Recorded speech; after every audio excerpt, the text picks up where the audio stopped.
Hi, hello, welcome back to my channel, the MATHdali channel. Today, we're gonna talk another mathematics lesson. This is multiplication of two binomials. To find the product of two binomials,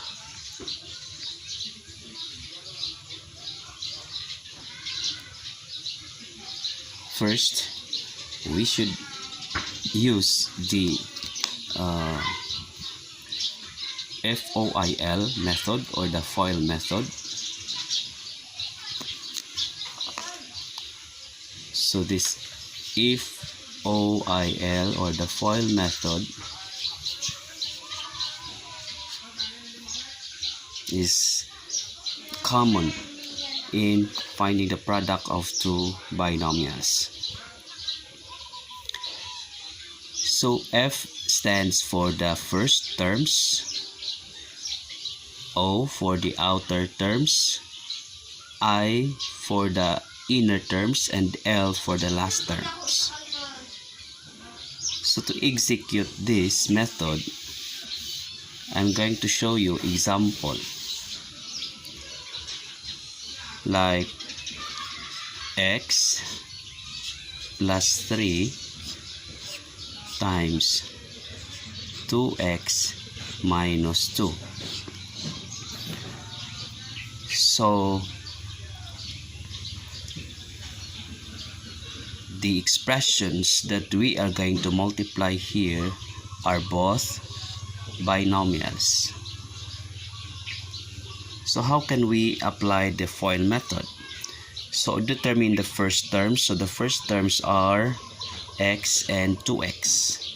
So multiplying that, so you have x times 2x is equal to 2x squared, following the laws of exponents, particularly the product of a power, wherein if you are going to multiply the same bases, what we are going to do with the exponents are added.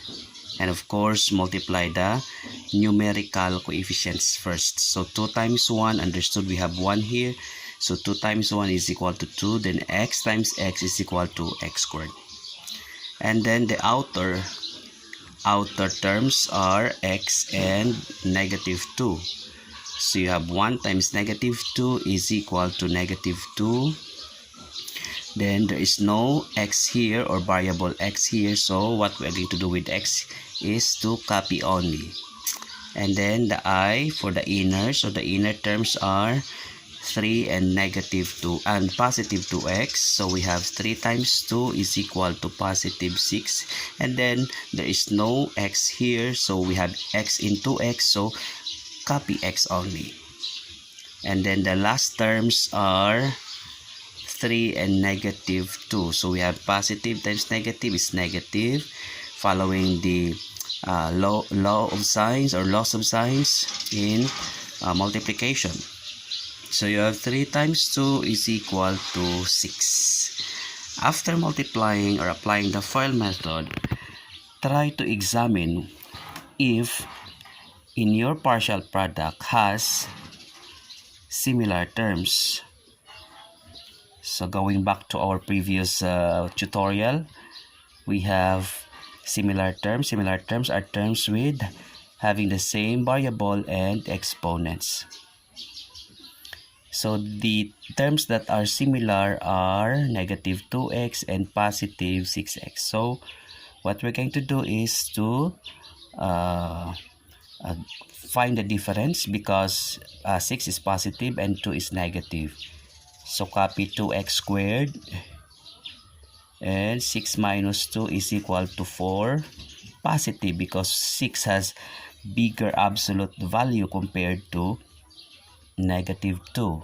And you copy x, then you copy negative 6. So your final answer is 2x squared plus 4x minus 6.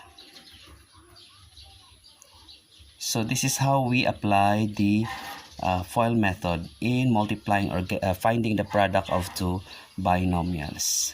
Another one. we have 3x squared minus 2y times negative 4x squared plus 3y. So how to get this or how to get the product of these two binomials? So first, applying this FOIL method. So you have positive 3 times negative 4 is equal to negative 12. Then x squared times x squared is equal to x raised to the fourth. Then negative or positive 3 x squared times positive 3y, so you have positive 9 x squared y.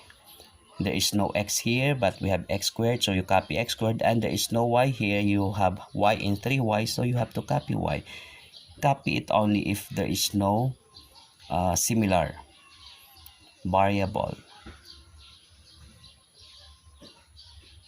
Then the inner, so we have negative 2y times negative 4x squared.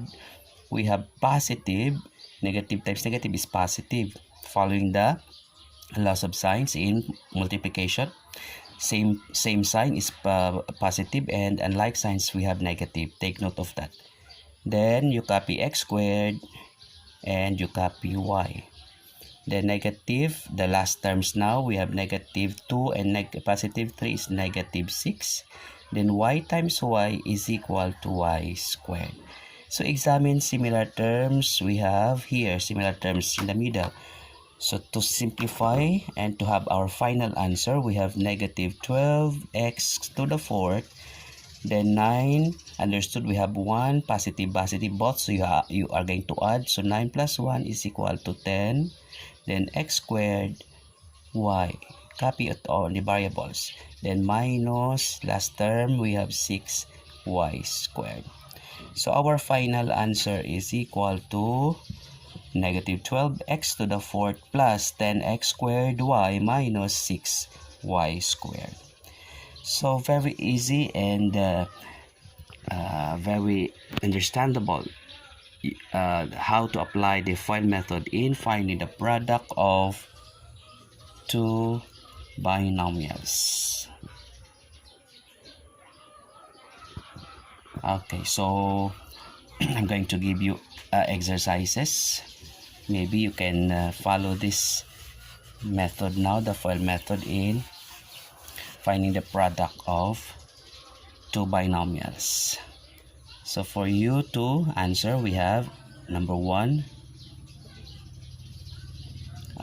x minus 2y times 8x plus 8y.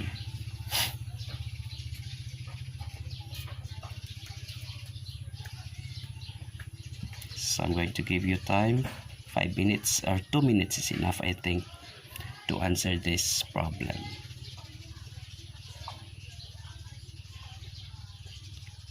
Okay, applying the FOIL method now, we have x times 8x, so we have 8x squared.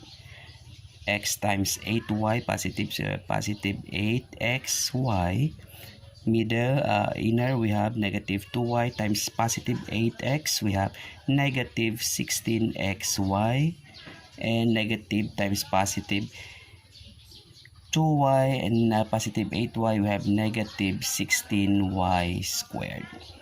Simplifying similar, we have 8x squared now. 8 is positive, 16 is negative, so subtract, get the difference. 16 minus 8 is negative 8 xy minus 16y squared. So final answer is equal to 8x squared minus 8xy minus 16y squared. Okay, so I do hope you really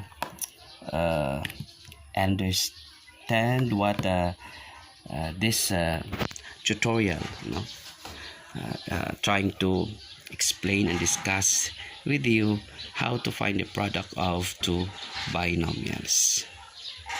So congratulations, and I do hope you don't forget to subscribe and share and like as well as comment this video. And by the way, please join or tap the join button and click the superstars or super